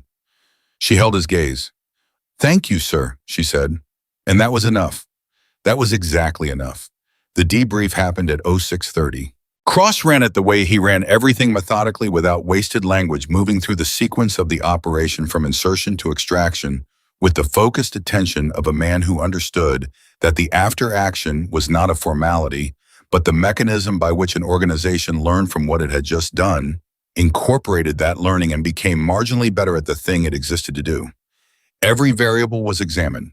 Every decision was surfaced and evaluated. Every moment where things had diverged from the plan, and there were always moments because plans and reality were always in negotiation, was identified and understood. The comms blackout got its own segment. Cross looked at Rodriguez when they reached it. Not with accusation, Cross was too experienced to assign blame to geology, but with the specific attention of a commander who needs to understand exactly what happened and how it was managed. "When did you recognize the blackout?" Cross asked. "Approximately 4 minutes after the neutralization call," Rodriguez said. "I attempted contact twice before confirming it was environmental, not equipment. And the decision to move it to contingency extraction," Rodriguez glanced at Ava for exactly 1/2 second. It was brief enough that most of the room missed it. Hargrove didn't miss it. Cross didn't miss it. "Joint decision," Rodriguez said. "Reynolds identified the contingency point timing correctly and the route correctly. We executed." Cross looked at Ava. "Walk me through your reasoning." She did. Clean linear, no editorializing the situation as it presented the options, as she assessed them, the decision as she made it, and why. The room listened with the quality of attention that people give to things they are actually learning from, rather than simply waiting for their turn to speak. When she finished, Cross was quiet for a moment. Then he said, "That's the correct call, every step." He looked around the table. "For the record, when comms go down in a hide, your first obligation is to the contingency plan, not to improvisation. Reynolds made that call immediately and correctly." He paused. "That's what we expect from everyone in this room." Nobody said anything, but Webb across the table caught Ava's eye for a brief moment and gave her a single nod. Small, unambiguous. The nod of a man who is watching someone receive acknowledgement they've earned and who is glad to be in the room when it happens. The debrief closed at 07:20. The team dispersed to their recovery routines. Food, sleep, the essential biological maintenance that sustained performance required, and the FOB shifted back into its daytime operational rhythm, the sun climbing, the temperature climbing with it, the desert doing its indifferent work of being large and hot and absolute. Ava went to the mess hall and ate alone, which was not unusual, in which she did not experience as loneliness. She had learned a long time ago that there was a difference between being alone and being lonely, and that the difference lived entirely in whether you were at peace with your own company. She was. She had worked at it for years the way you work at any skill, deliberately with honest attention to where you were falling short. She was halfway through her coffee when Hargrove sat down across from her. He did it without asking, which she noted and which she read not as rudeness, but as the specific social code of someone who has decided that asking would be a formality neither of them needed. He was a large man, not tall, but built with the particular density of someone who had maintained serious physical conditioning for 2 decades and whose body had simply incorporated it into its baseline.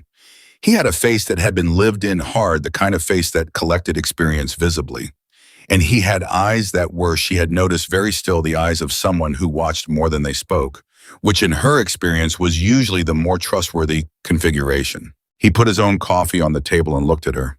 22 years, he said. She waited. I've been doing this for 22 years. SEAL teams, task forces, 3 continents. More operations than I can give you a number for without going to my records.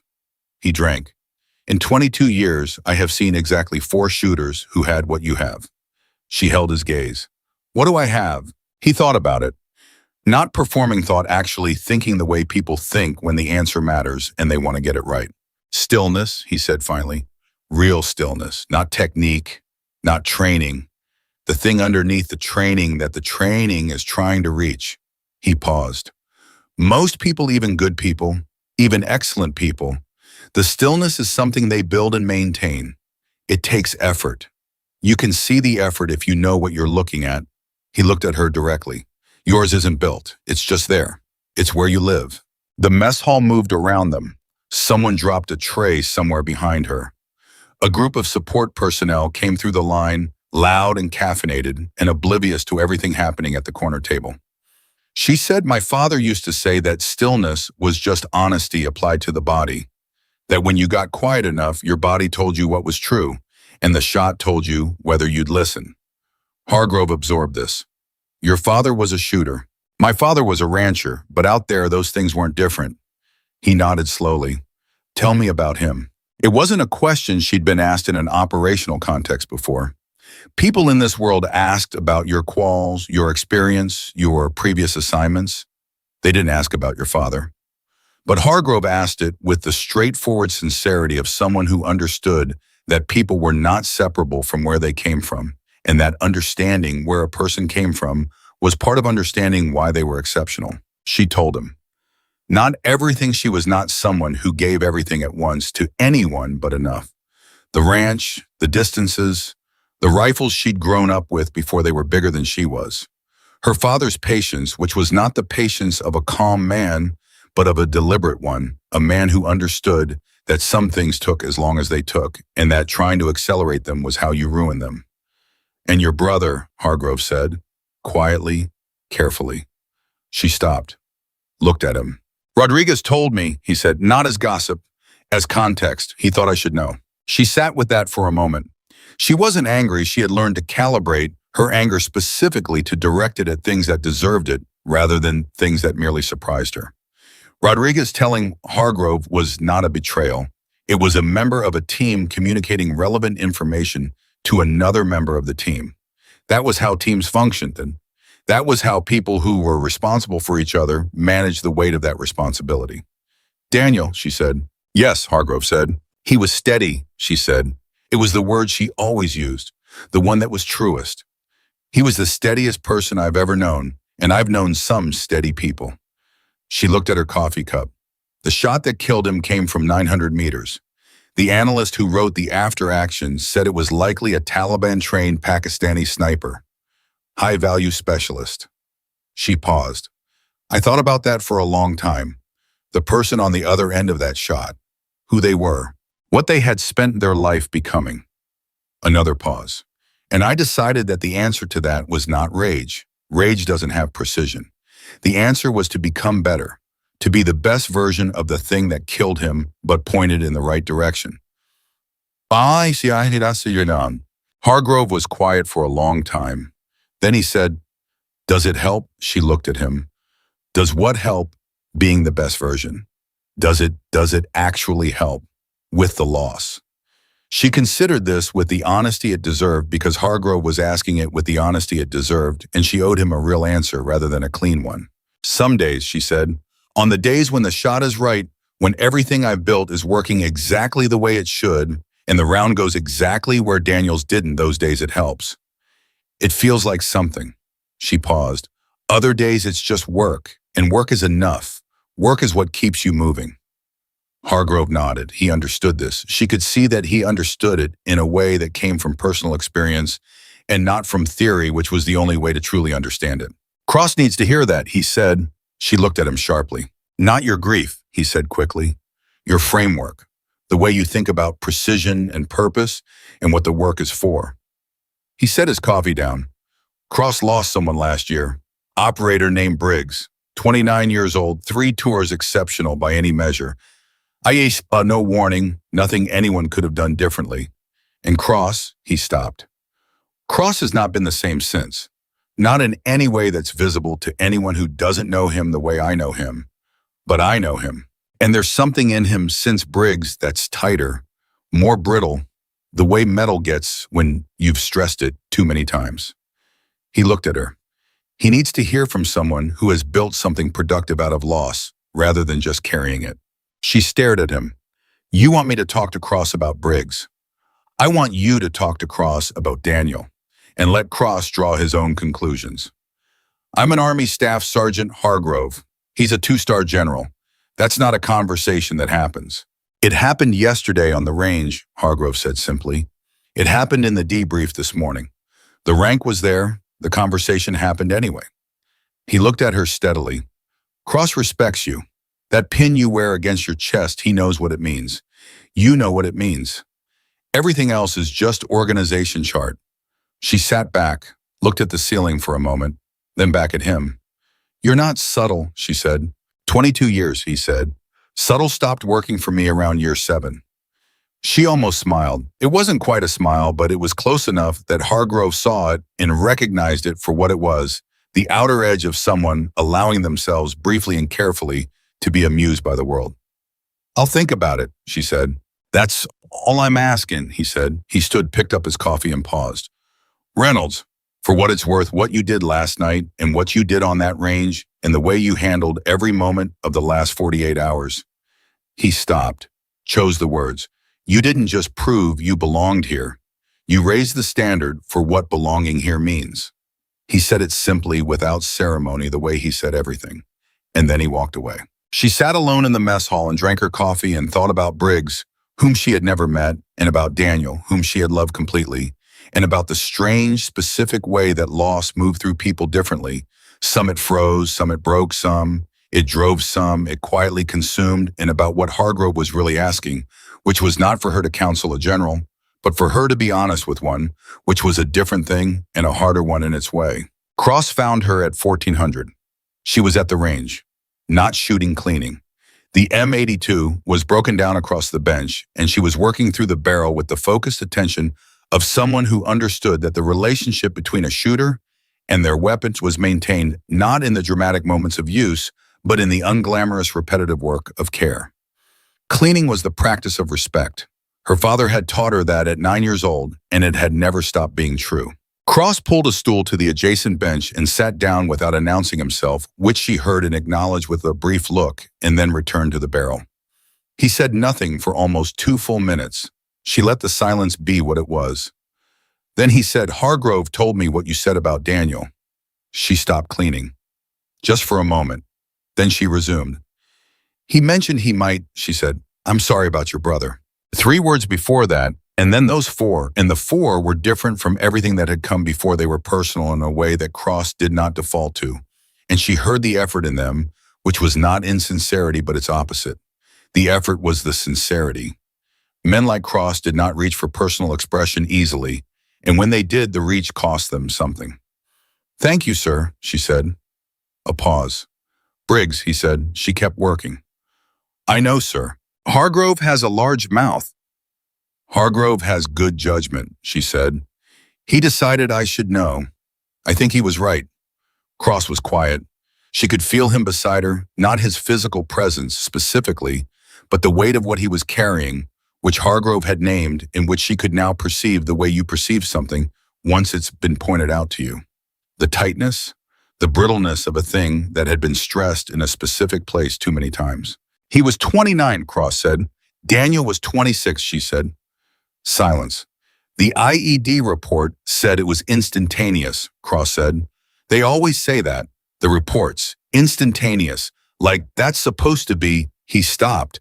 Like that's supposed to be enough, she said. Yes, he said, just the one word with everything in it. She set down the cleaning rod and looked at him directly. This was, she had decided in the mess hall, the moment that required full attention, not the range attention, not the operational attention, but the human attention that was harder to deploy for her than any of those, because it required lowering the discipline that protected her in order to actually reach another person. Sir, she said, can I tell you something that isn't rank appropriate? He looked at her. Something in his expression shifted the command bearing relaxed not completely, but enough the way a door shifts in its frame without opening fully. You have 48 hours of credit built up with me for things that weren't rank appropriate. Use it. I was angry for 2 years after Daniel died, she said. Not at the enemy, at myself, for being alive and skilled and trained, and none of it was there when he needed it. She paused. I couldn't shoot accurately for 8 months. Not because I lost the physical skill. Because anger and precision don't share the same space. They're incompatible. Anger needs to expand. Precision needs to contract. You can't do both. Cross was very still. 8 months, she continued. And then one morning I was on a range at Bragg, and I realized that the anger wasn't honoring him. It was just noise. And noise was exactly what killed him, the noise of a conflict he walked into and couldn't see all the edges of. And I decided that what I could do, what I specifically could do that almost nobody else could, was reduce the noise. In my little corner of this, make the thing I do so precise that it took noise out of the equation, as much as one person can. She picked up the cleaning rod again. That's not redemption. I don't believe in redemption. That's just finding the thing that transforms the grief into something that works. Cross said nothing for a long moment. The range was quiet around them. The desert afternoon pressed against everything with its full weight. Somewhere in the distance, a helicopter moved across the sky with the particular sustained percussion of a Chinook and then was gone and the quiet came back. Briggs liked this work, Cross said finally. He paused, not the violence of it, the precision, the planning, the way a good operation is like a mechanism, every part doing exactly what it's supposed to do. Nothing wasted, nothing unnecessary. He used to say that a clean operation was the most honest thing a person could do. He stopped. I've been trying to figure out what to do with that since October. She nodded. Keep building clean operations, she said. That's what he'd recognize.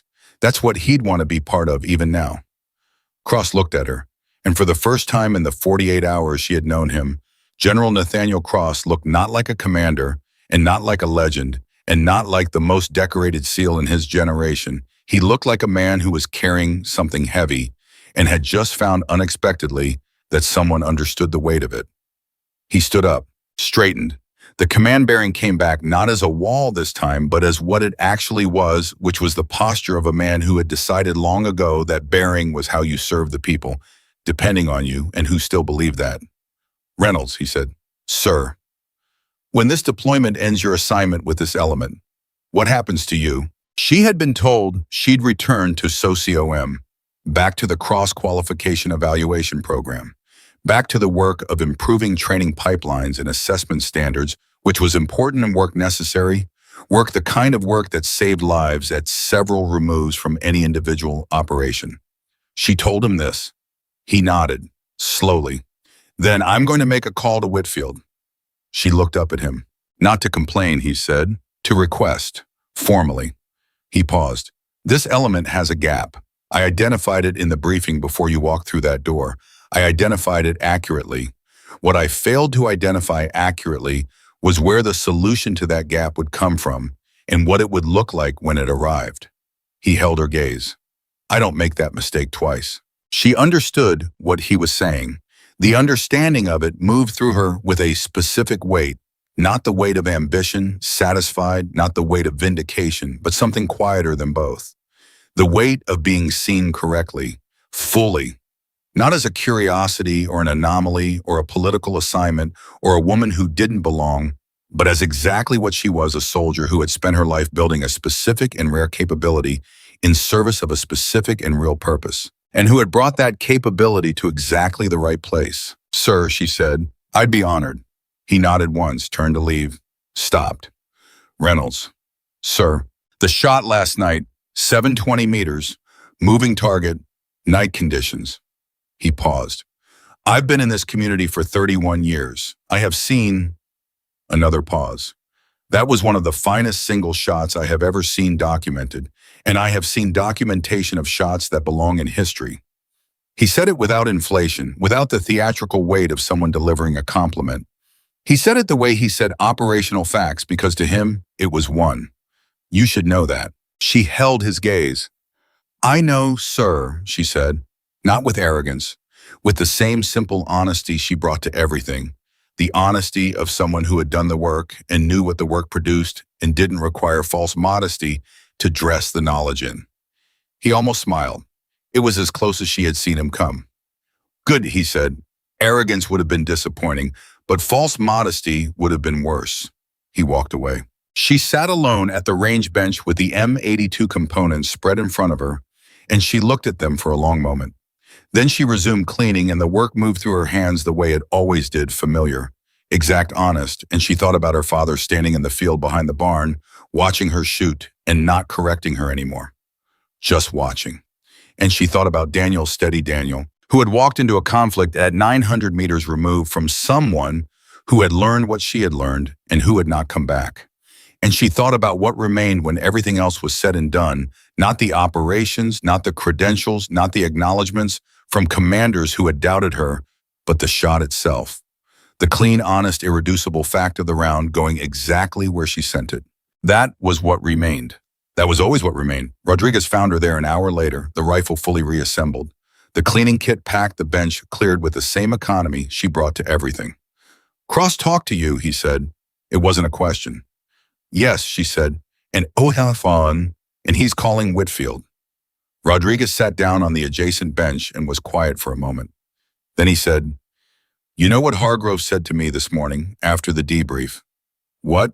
He said, and I'm quoting exactly because it's Hargrove, and Hargrove is quotable, he said, in 22 years I have met 3 people who made me reconsider what possible means. She's the 4th. Rodriguez paused. Hargrove doesn't say things he doesn't mean. I know, she said. Does it land? Hearing it, she considered the question. It lands differently than I expected, she said. I spent so long preparing for doubt that I didn't fully prepare for the other thing. Acceptance, he said. Recognition, she corrected. They're not the same. Acceptance means they're letting you in despite what they thought. Recognition means they see what's actually there. She looked at him.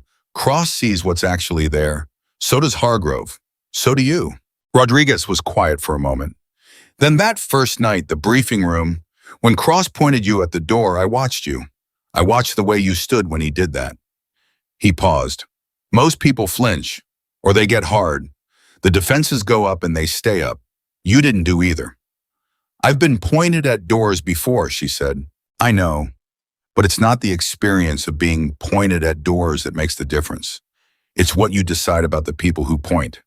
He looked at her directly. What did you decide about Cross in that moment? She thought about it honestly. That he was wrong, she said. Not bad, not cruel, or not only cruel, just wrong. And that wrong was fixable if I had the opportunity to fix it. And you did. And I did, she confirmed. Rodriguez stood, extended his hand. She looked at it. Then she took it, and they shook, not the perfunctory shake of professional courtesy, but the firm-held grip of 2 people who have been through something together and emerged from it with a specific regard for each other that had been built in real conditions and would not easily erode. It was an honor, Reynolds, he said, and Rodriguez, she said, same. He walked away, and she sat for one more moment in the quiet of the range in the afternoon heat of Kandahar. And she did what she always did when an operation was complete and the debrief was done, and the rifle was clean, and everything that needed to be said had been said. She got still. Not the shooting stillness, the deeper one, the Montana stillness, the one that lived underneath everything else that had been there since she was 9 years old, standing in a field with a rifle too big for her, learning that the world was large and honest and did not adjust for you, and that your only job was to become precise enough to meet it on its own terms. She had met it on its own terms. She had walked into a room where no one expected her, and she had stood her ground, and she had let her work speak with the only language that ever actually mattered, the clean, irrefutable physical truth of the shot. 1,600 meters on a range in the Kandahar Desert, 720 meters in a valley in the dark, and a room full of men who had looked at her and seen everything wrong, and who had done the thing that the best people do when confronted with the truth of their error. They adjusted and they admitted it, and they became better. General Nathaniel Cross had grabbed her arm and pointed her toward a door. And then he had stood on a range and watched her make the impossible routine, and he had called Colonel Whitfield, and he had told him that the gap in his element had been filled. Staff Sergeant Ava Reynolds had not changed who she was from the moment she walked through that door to the moment she sat in the quiet of the range with her clean rifle and her father's stillness and her brother's name pressed against her chest in the weight of a pin. She had simply waited for the world to catch up to what was already true. And it had. It always does for the ones who are precise enough and patient enough and honest enough to hold their ground until it does. That was her father's lesson. That was Daniel's legacy. That was the shot, every shot, all of them, from the first one in Montana to the last one in Helmand and everyone that would come after. Stillness, honesty, precision, and the absolute refusal to miss.